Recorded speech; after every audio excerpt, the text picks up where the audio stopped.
Okay, so just some disclaimers before we begin to remind you that this is not a private conversation and will ultimately be made available to the public.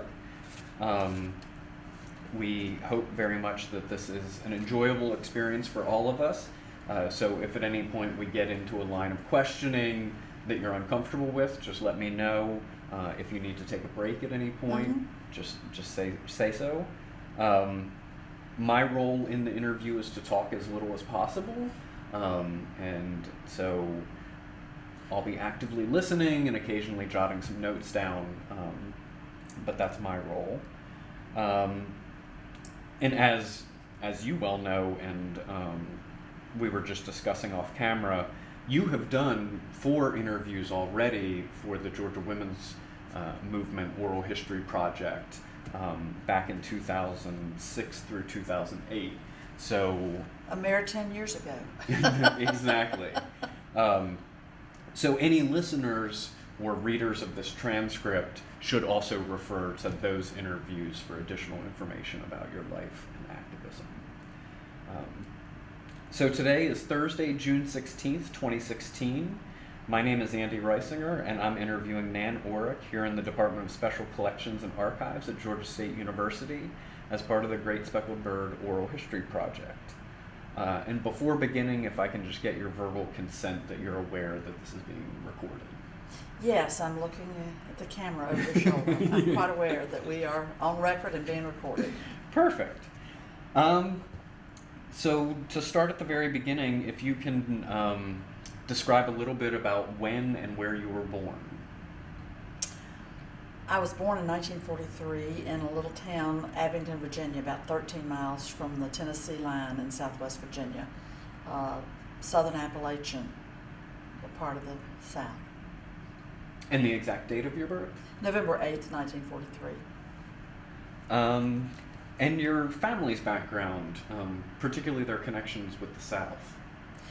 My mother was raised in East Tennessee, a little town, Clinton, Tennessee.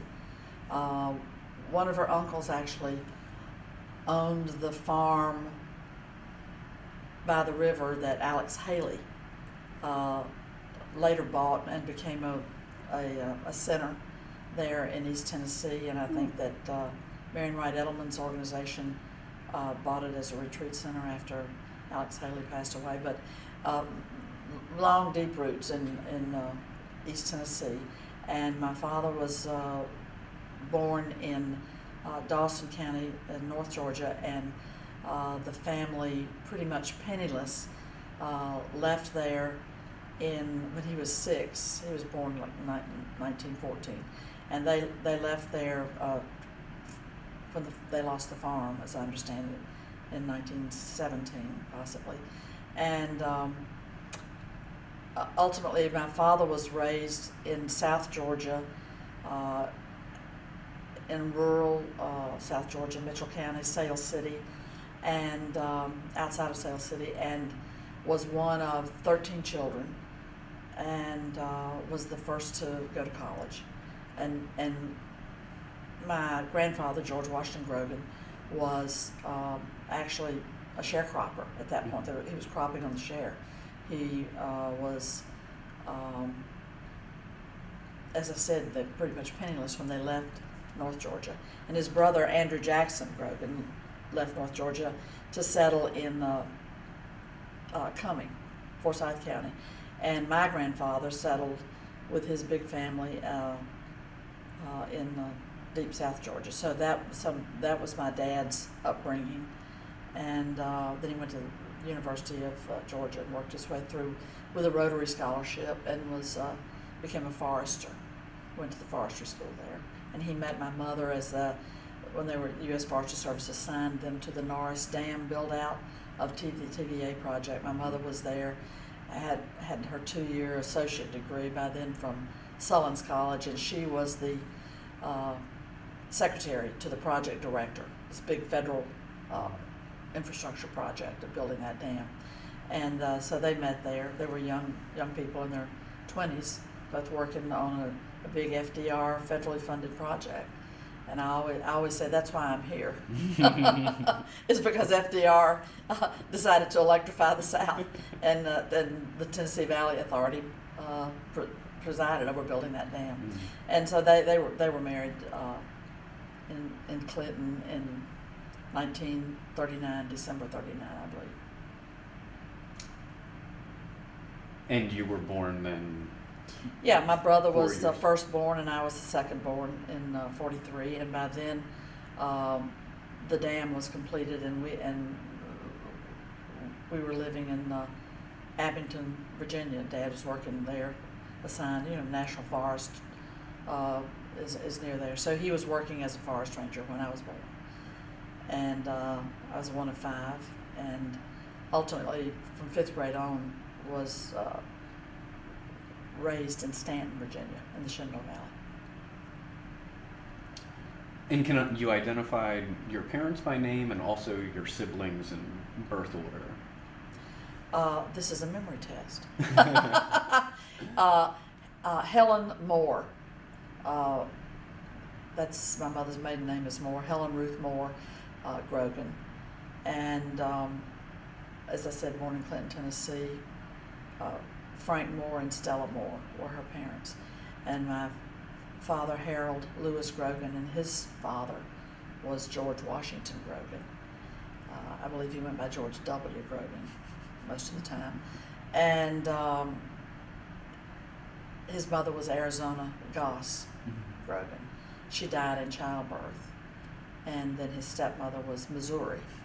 So, and the last 3 children of the 13 children were Missouri's and George's offspring. Mm-hmm. And on a good day, I can name the 13 siblings of that family, but I won't try today. My brother Hal Grogan was born in 1940. I was born in 43. My brother Joel Craig Grogan was born in 45, and my sister Mary Moore Grogan was born in 46 or 47, 13 months after my brother. Mm-hmm. And then the baby boy came along in 1954, Daniel Harbin Grogan. What have I left out? You got it all. Okay. You passed the memory test. All right. Flying colors. So your childhood in Virginia, can you tell me some about your interests and aspirations? I was a big reader, and I was a big athlete, and I was very active in my Methodist youth church group. I'm wildly extroverted, and so I was always out involved doing stuff with the Tri-High Y and the Methodist youth group and activities at school. Our family was very oriented toward community. We got a lot of newspapers in our home. Whatever town they used to live in, they still kept the newspaper coming. So we had about 6 newspapers coming to our house as we grew older. And when my grandmother would visit us from Washington, we had to start the Washington Post subscription. So we were getting the Washington paper, the Richmond paper, the Roanoke paper, the Pulaski paper, the Clinton Courier, and the Stanton News Leader, and everything in between. So a family of readers and really news hounds, watch the news, current events, and talked about them. And my grandmother had very strong opinions. She would weigh in constantly. She liked to talk politics. I heard it as a child, what she thought of Harry Byrd, or pick a name of anybody in politics in those days. And my mother's sister, Margaret Irwin Moore, was secretary to a member of Congress. They called him Old Man Baker behind his back, I'm sure. But it was Howard Baker's daddy, Tennessee member of Congress. And so she was in Washington, and my grandmother lived with her. So we would go up to Washington as a family very, very frequently. We were no strangers to the nation's capital. And go on the Hill and sit Mr. Baker's chair or use his private bathroom when he wasn't there, and ride those underground, the tram, going back and forth between the buildings on the hill. So that was a closer brush with national politics than the average kid has, I would say, and I wasn't aware at the time of that being any particular influence on me, but it was. I think it's noteworthy. In the grand scheme of things, looking back, I think about it and chuckle still when I'm up on the Hill lobbying or taking other legislators, meeting with our congressional delegation members up there, or weighing in on various topics with Georgia's senators and House members. So I was a class officer typically. I would say, relatively unconscious of myself as a leader. I just did things because I was interested in them. I mean, when you look back and see, how did I wind up secretary of the class, or why was I president of NYF? It was not, there was not a grand plan unfolding about building my early career steps, but I did have a lot of opportunities that were afforded me to, help lead the different activities that I was involved in. And what is NYF? Methodist Youth Fellowship. Oh, MYF. MYF, okay. Sorry. You'll find many good Methodists over there at the legislature that came through MYF. I'm certain. Probably more Baptists, but. Did you have an idea as a child, youth, of what you might want to be when you grew up? Actually, the longest standing aspiration was to be a librarian. And I still think today, loved libraries, and started a little library down in our basement when we moved into a place that had an old, one of those desks with the little cubby holes in it, and bookshelves up above. So that was one idea that was appealing to me. I would say that was the most outstanding. I certainly didn't. I didn't think of myself as impacting public policy, changing public policy, being a player in that whole process at all. I was pretty spontaneous and took things minute by minute. As an avid reader, what sort of things appealed most to you or most memorable? Well, it's interesting. The New Yorker, in one of their summer issues recently, had asked all of these, authors, writers, thinkers, what childhood book sticks, remains iconic to them. I don't know if you saw that or not, but it was quite interesting. But here were these books that absolutely impacted me. I go, that is too funny. The Secret Garden. Now, I want to go back now and read it because I don't know what in the world was so inviting about that to me. But I was captivated by that book. I loved the Louisa May Alcott. But the Robinson Crusoe, the scenarios where you're left bereft of any and everything, and calamity befalls you, and you figure out how to take what you have and work with it, totally appealing to me. And I would actually at some point in my childhood, that would be a game I would play. You have all these random scattered little toys and knickknacks and put them together and then figure out, okay, I'm on a desert island. What am I going to do with this? What am I going to do with that? So and again, those were books that were noted in this New Yorker that I was reading recently. But those are some of the very early. The Bobbsey twins. I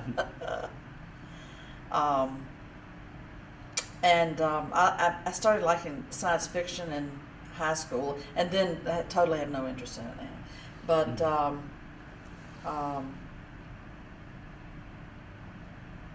on the beach, the specter of nuclear disaster. I mean, I could rattle off books forever. I advise people now, I advise young women now, to read about incredible women who came from all sorts of backgrounds and who did incredible things, because I think it gives you, the strength, tenacity, the ability to see yourself persevering and overcoming, and learning from people who used enormous intentionality to make a difference in their lives. I continue to find that inspiring, and recommend that all the time to young people, that you can find such incredible role models. Sotomayor's recent book, it just, to me, fascinating. She told, very candidly about all the twists and turns in her life and the vicissitudes. Shirley Chisholm. I mean, you can go on endlessly. I mean, there's so much inspiration to draw from history and from the lives of real people who did real things, and it kind of normalizes greatness or normalizes achievement. It's like, you too can make a difference. You've even co-authored a little pamphlet or book on such a woman. Nanny Leah Washburn. True. Yeah, incredible. Illiterate mill hand in deep poverty, and someone who was supposed to have no future and no ability to impact anything, but just barely stay alive. Yeah.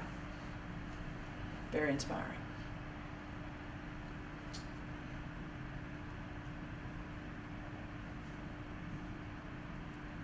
And what was the your family as such news hounds, as you put it? What were the politics of your household?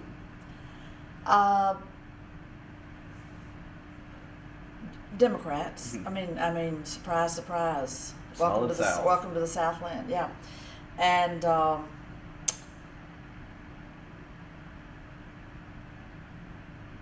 my father actually was hired to open up a county development association in Washington County, the county of my birth, and it's interesting to think why that happened. But he was very congenial and interested in people, very interested in people, and I think he was seen as someone who would, a bright young man who would be a welcoming presence in building this development authority, which became the Chamber of Commerce, and which put him in chamber work and out of forestry work, and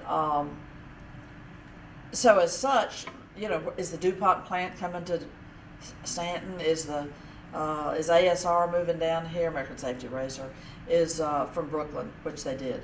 Are we going to keep the union out of this or that plant?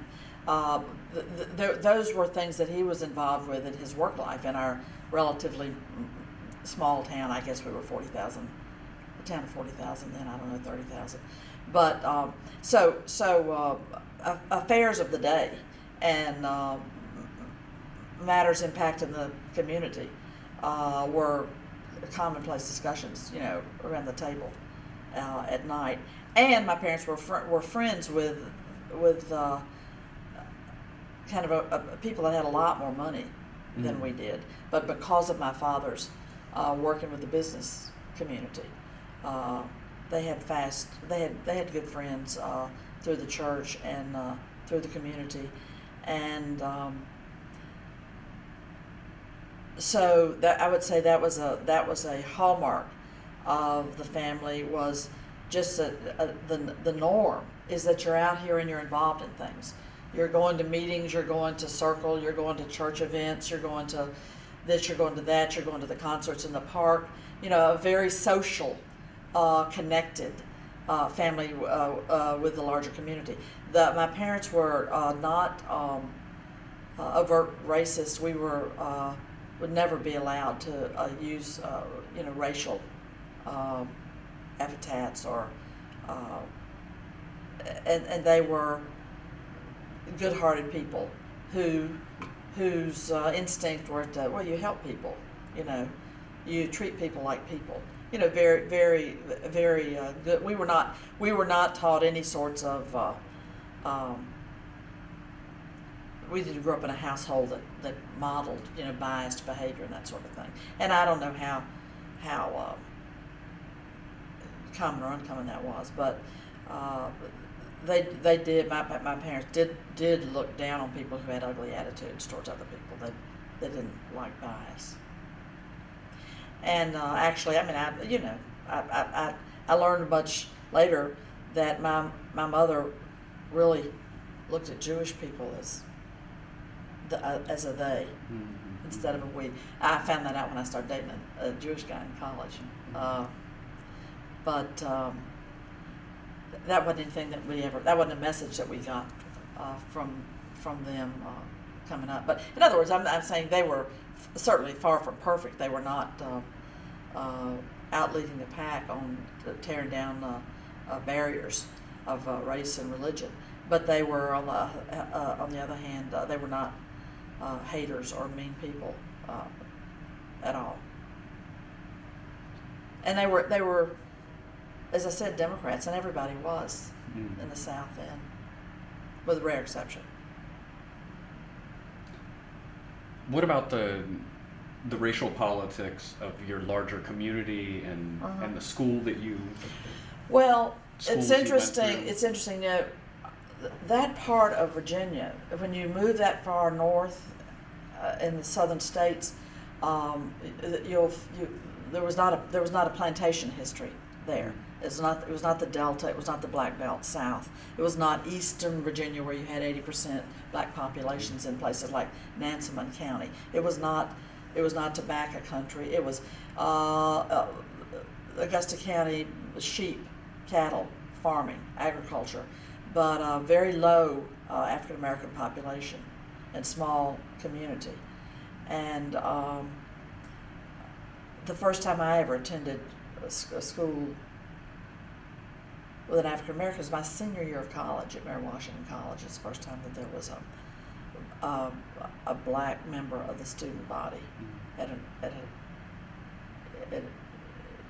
any of the schools that I attended. 54 was Brown versus Board, and I was 9 at that time.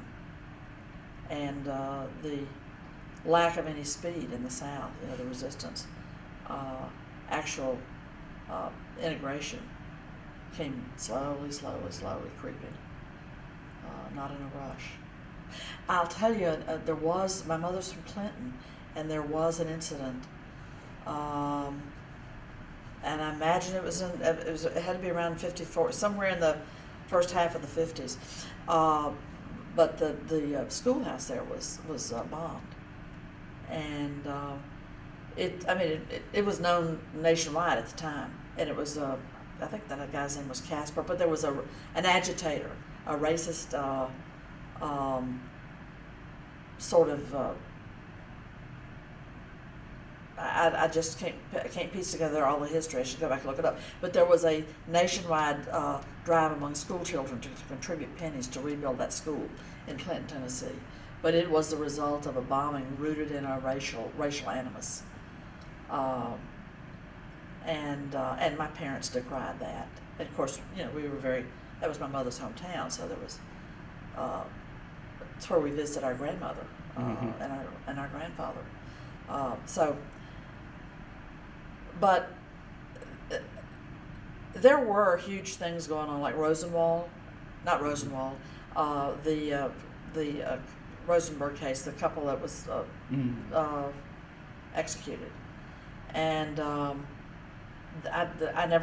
was like, why did we never hear a thing about that? Why was that never talked about? And there was no anti-communist ranting going on in my household of my youth. But those were certainly the McCarthy era years. So I don't know quite what to make of all of that. I mean, we probably focused more on the president and governor and mayor, that sort of thing, but not. I never heard any ranting and raving about Brown v. Board, and I never heard anything about the Rosenberg case. So, and Joe McCarthy, I think my grandmother had some nasty stuff to say about him, but that's and the as I said, the black population was very small, and likely, without much power or influence at all in Stanton, and it just there was nothing in our immediate community that raised those issues to a level that made any impact on me. I do know that that's one thing that really struck me when I went to the March on Washington is connecting with people and communities in my home state, Danville in particular, where there was massive organizing and protests and efforts to register to vote, and I felt, out of that out of exposure to the Danville marchers and talking with them, that I was really living in a bubble, that I'd really been miseducated as a Southern white person, to not have to know about those events, and to have the privilege of not knowing, and to be really just as ignorant as could be about the depth of the vicissitudes encountered in this country if you were black. The civil rights movement really woke me up to how miseducated I'd been. And what sort of, in your youth, up to your senior year in college, what type of interaction did you have, or did experience provide for you to interact with black people? Very little. In fact, when I went to Washington, the summer of my it was summer of '63. Mm-hmm. So I guess it was between my sophomore and junior year. That's the first time I'd worked in any kind of work setting with African Americans, and the woman who ran the lead secretary, who was in charge of little young summer employees like me. She was in charge of all the administrative people in the office in this section where we worked for the National Aeronautical and Space Administration, and so that was my very first opportunity to be in a work setting that was not all white, and so that was 63. Mm-hmm. 63. I was 20, heading towards 20 years old before I had any sort of contact with African Americans in any normal sense. I mean, there was certainly at some point when I was young, and Mother had a lot of babies, she had help, which was much more common, I think, back Mm-hmm. then for people of even modest incomes. But there was an African American woman who came in maybe and worked some days a week. I mean, I was so young, I was virtually in a high chair, I think, at that point. But so no long-standing relationship in terms of in the domestic setting, or educational setting, or social setting, and in any sense at all. It was the segregated South. Did you have any influential figures, heroes, people you wish to emulate in your youth? In my youth, meaning before I left high school. Yeah, I mean, High school, college? I don't know. I've kind of, the people that to this day that I look up to are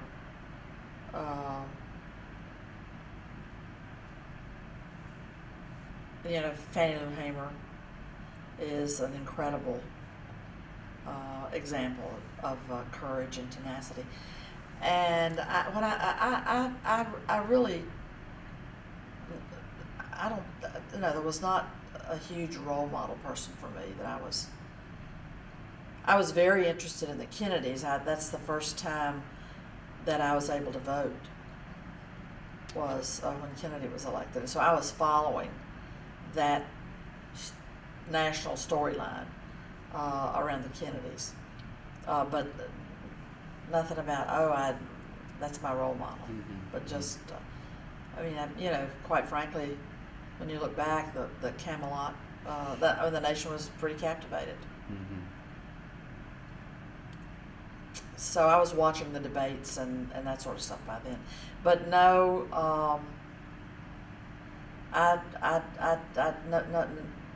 nothing leaps out as an adult role model, particularly. My aunt was working on the Hill, but I didn't look to her as a role model.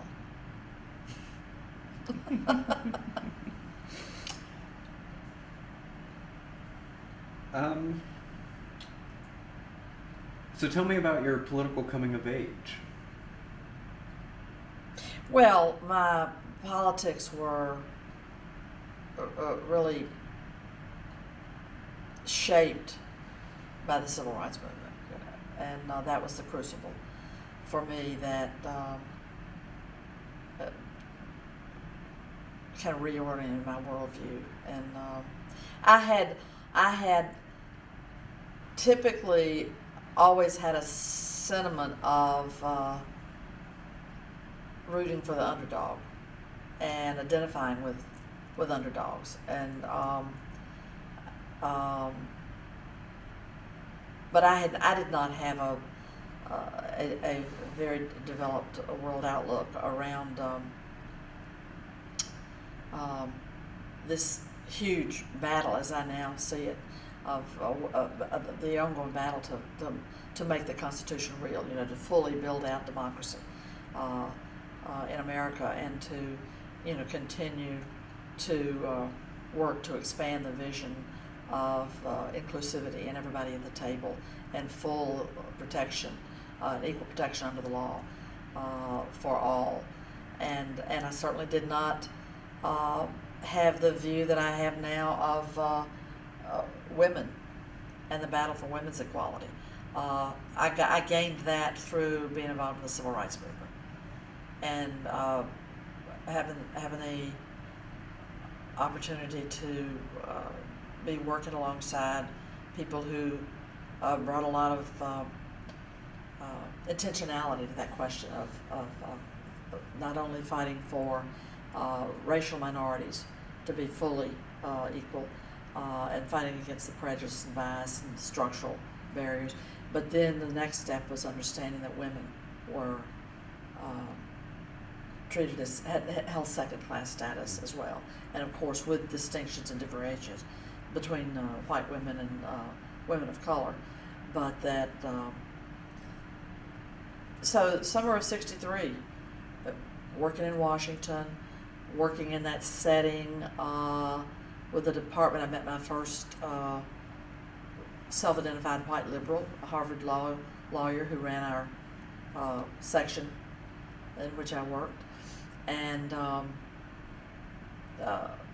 African-American women that I worked with, and that's the blossoming and the opening up, and then going to the march on the basis of the people that I worked with in my work setting encouraged me to do that.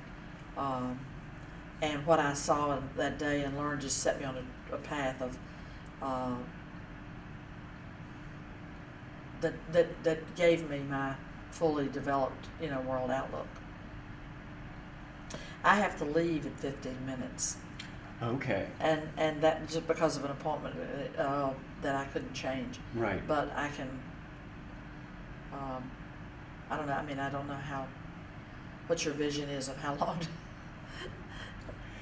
Yeah, an well, we interview. definitely like to cover the years that your early years in Atlanta and the work with the great speckled bird Right. is sort of the center of this. So if we can schedule a follow-up interview, sure. maybe we can have Go a into few the- more minutes, uh-huh. and then at the next interview we'll jump right into the bird years. And maybe we can schedule 2 hours. Which is what today would have been if I had been on time. Yeah. No worries. As I said, this is great fun for me, so I'm happy to get out of the office and come. With that experience of that summer job and the first time working alongside African Americans, if you can, tell me what you recollect about your feelings and thoughts. Did you know that you were going into an integrated work environment as when you were, on the train to go start that job, or was it a complete surprise when you walked in? It was nothing. No, I didn't.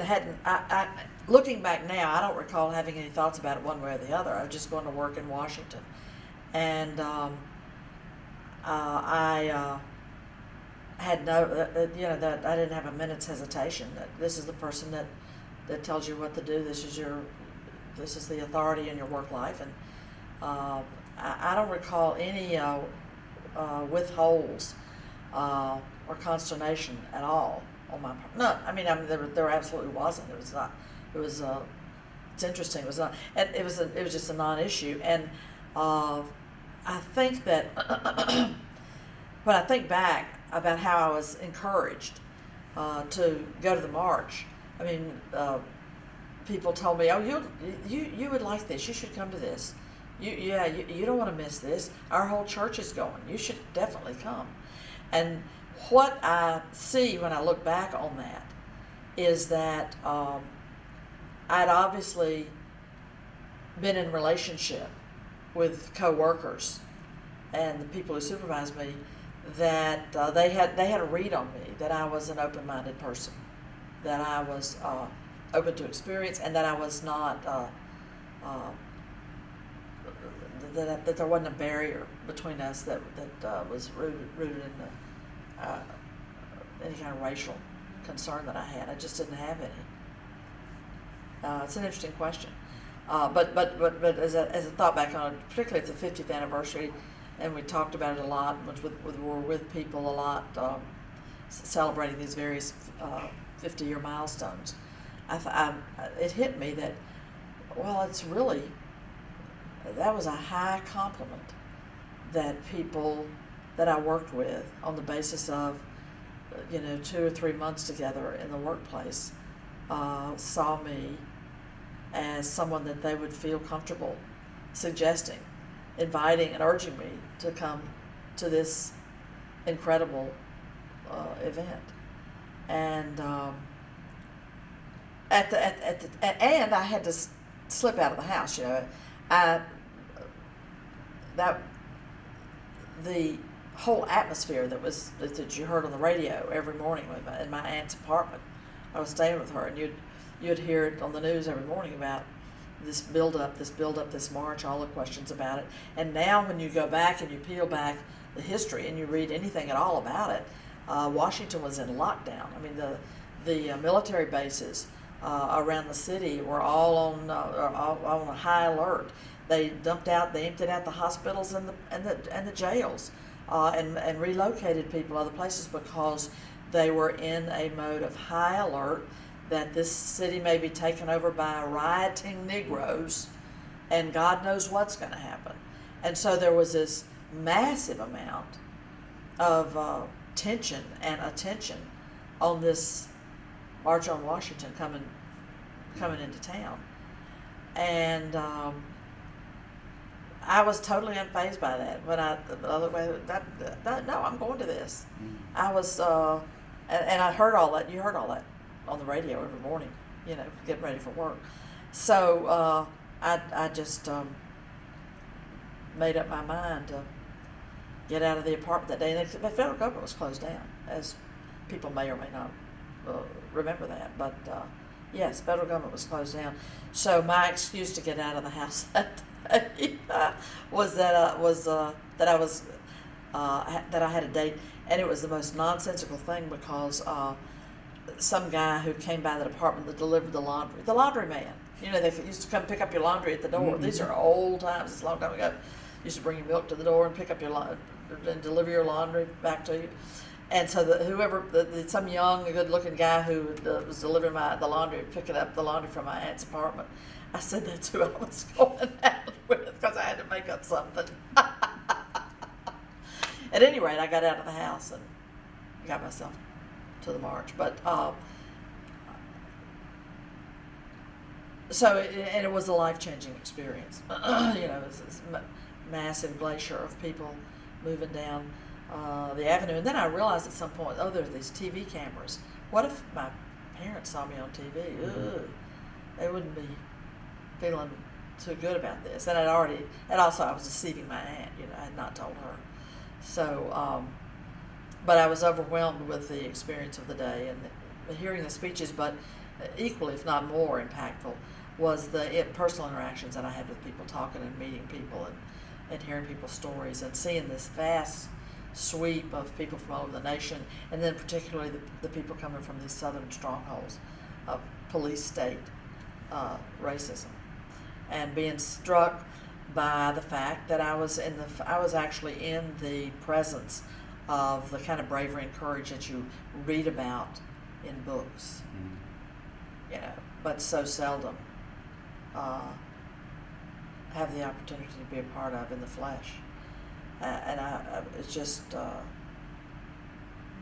so striking to me that people felt compelled to, had to, and were intentionally going to put their lives on the line, their opportunity, the chance to work, to have a roof over their heads, to have their children have any safety. You get run out of town. You get, the stories are the countless stories of what happens to black people in the South when they stand up for their rights in that day and time. So I felt I was in the presence of courage, and also the fact that people were standing and putting everything on the line. That's how bad it was in this country, that people felt compelled to do that,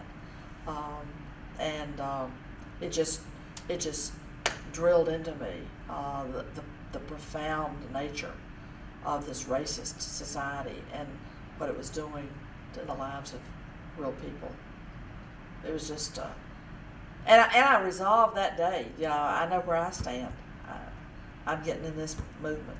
I don't even know if I call it a movement in my mind at that point, but I'm going to be. I'm dedicated. I'm going to fight this stuff. I'm going to be a part of changing this. And that was very, very, and I ran into a girl that day from Mary Washington, had no idea about her views on race or progressive issues or anything. She's just a nice person from school. Susan, I'll think of her last name in a minute, but